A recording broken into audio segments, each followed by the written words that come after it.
Former Minnesota Vikings receiver Jerome Ezekiel Thielen. It's weird to say former, but yes, Minnesota born and bred, Mankato State University Community College.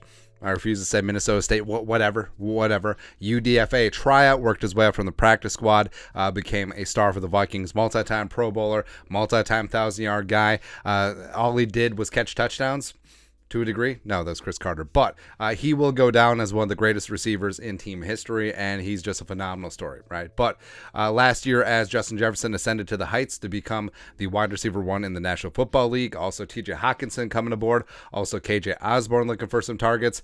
Thielen, was sort of taking a back seat in the passing game. Even with Kevin O'Connell coming in, Kirk Cousins really finding a groove. Thielen only got 107 targets, but 70 catches, 716 yards receiving, only 6 touchdowns, where he had 24 in the previous 2 seasons. So I understand it. I get it. Like, Thielen thinks that he still has something left in the tank, and the Vikings wanted him to take a different role, possibly take a pay cut, and it came to a head, and the Vikings released Adam Thielen. I think it was relatively amicable, and Thielen, still weird, man. But he agreed to terms with the Panthers, got himself a mini bag one more time, and I don't know. This just still seems weird. Just still seems weird, man. But he's Minnesota through and through. He's always going to be a Minnesota guy, even if he plays in Carolina for a couple seasons. And he talked with the Strib and on their Daily Delivery podcast, and they pulled a couple of quotes of interesting things that Thielen said. So this is from the Strib Instagram account. On how the offseason played out. This is Thielen. I think there are like 2 sides of it. It was a bummer. I didn't want to leave Minnesota. I wanted to end my career here. Obviously, that would be the perfect fairy tale way to do it, right? But that's not really.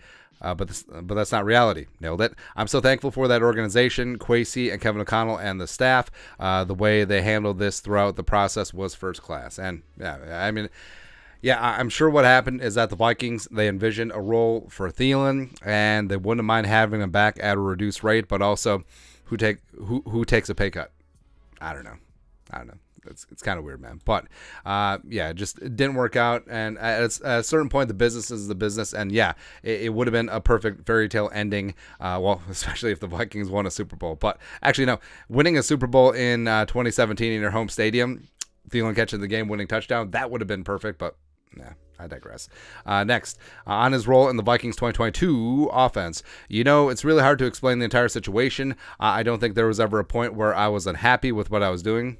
It was just pretty clear that they had a different vision for me than maybe I had for a way that I could help the team win games. There wasn't a wrong thing. There wasn't disrespect on either side. I think it was just time for both sides to move on. And looking at Thielen's stats, like we said, only 6 touchdowns last year. His red zone numbers precipitously dipped, whereas he had been a red zone target in the Kubiai offense with Gary in 2020, Little Coobs in 2021, where he had 24 total touchdowns over 2 seasons and only 28 regular season games. So I understand it. Like, Thielen went from the #1 target in the passing game to #2 when Jefferson really rose up, and then 3, 4, 5, somewhere in there once Hawkinson and KJ became a larger part of the offense, especially Hawkinson down in the red zone, especially JJ in the red zone too. So I understand it to a degree there. Then on the Vikings taking Jordan Addison in the first round, quote, I kind of already knew that, and I figured that was going to happen, who they drafted. I have a lot of respect for him. I think he's going to be a great football player, and they had a great eye for good talent. At the same time, I think there are guys that are already there that can replace me, and have proven they can replace me very quickly. I'm really hoping they give those guys the rightful shot. And yeah, even with Addison in the building, you still have KJ Osborne, especially in a contract year. He is hungry. He is hangry to get after it. Jalen Naylor, last year's 6th-round pick out of Michigan State, showed well towards the end. Jalen Rager, I don't know. And then also on the team last year was Tristan Jackson coming in from Syracuse, as well as Blake Prohl, who's basically Adam Thielen's little brother. Like, I actually thought that when the Vikings cut Thielen, like, they would just cut Prohl as like a package deal, and then the Panthers would have to sign him too. But Prohl, coming off that torn ACL, the pride of East Carolina, he could also get into the competition as well. And then on his role in Carolina and becoming a veteran leader, quote, "For me, you have to go prove it on the field every single day. You have to show you're not getting older and slowing down. This was just a great offseason for me from the day the season was over. I was able to get back to training, get faster, stronger, and more explosive." And Thielen was back on the practice field. He's been doing offseason work with the Panthers, and it's still weird. It's still weird seeing him in different colors, but like I said, the business is the business, and it is what it is. And then, this is good, on what would be in a post-career tell-all Vikings book. I think it would be pretty big, but I think anybody would say that, especially when you spend blah, blah, blah, blah, blah. So he took the diplomatic route out, but think of like all the stories that Thielen would be privy to.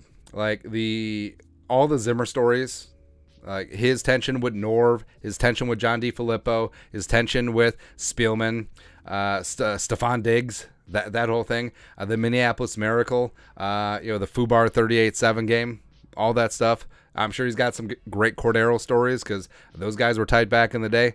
I mean, he'd have Jefferson stories as well. It would be great. It would be fantastic. But also, I think Thielen is a little bit too buttoned up and corporate to really just take the flamethrower in a tell-all book, although it would be so good.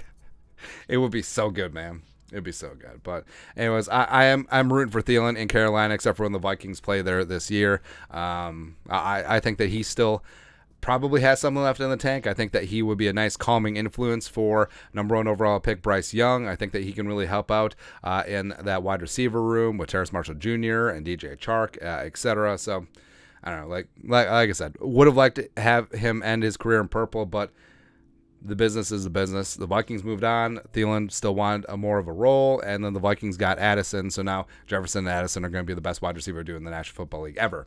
Yeah. Anyways, your thoughts are thoughts. Adam Thielen talked to the Star Tribune about his Vikings exit. Let us know your thoughts and our thoughts on his thoughts in the comment section below. Subscribe for daily Vikings takes. Most worth the work. Put a little something in the Venmo. But till next time, Skol, production value.